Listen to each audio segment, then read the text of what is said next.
স্কুলে পড়লেন না কেন, মাদ্রাসায় পড়লেন কেন?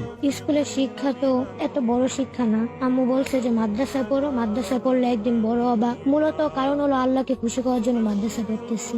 স্বপ্ন কি আছে? আমার স্বপ্ন আল্লাহকে খুশি করাই, একজন হাফেজ হবো, একজন ভালো মানুষ হবো, এটাই স্বপ্ন।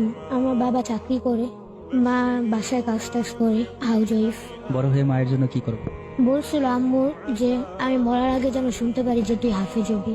আমিও আল্লাহর কাছে দোয়া করি যেন হাফেজ হইতে পারি। পারবা মায়ের স্বপ্নটা পূরণ করতে? মানে আল্লাহ তালার কাছে গিয়েছি, এখন আল্লাহ তালা ফিরাই দিবে না।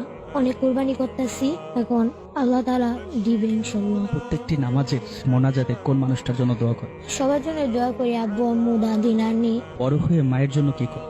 দেখি আল্লাহ তালার কাছে গিয়েছি, আল্লাহকে খুশি করার জন্য গেছি, যে আল্লাহ তালা যেটা ভাগ্যে রেখেছে ওইটাই হবে। মাকে এত বেশি ভালোবাসো কেন? জন্ম দিয়েছে আম্মু। একজন অভিজির কাছে একটা সাহাবী গেছিল যে হে রাসূলুল্লাহ, আমার মার অধিকার কতটুকু আর বাবার অধিকার কতটুকু। প্রথমবার জিজ্ঞেস করছে, প্রথমে আমাদের নবী মুহাম্মদ সাল্লাল্লাহু আলাইহি ওয়াসাল্লাম বলছিল মা। দ্বিতীয়বার আবার জিজ্ঞেস করছে, তখনও বলছিল মা। তৃতীয়বার আবার জিজ্ঞেস করছে, তখনও মা বলছে। চতুর্থবার জিজ্ঞেস করার পরে তিনি বাবার কথা বলছে।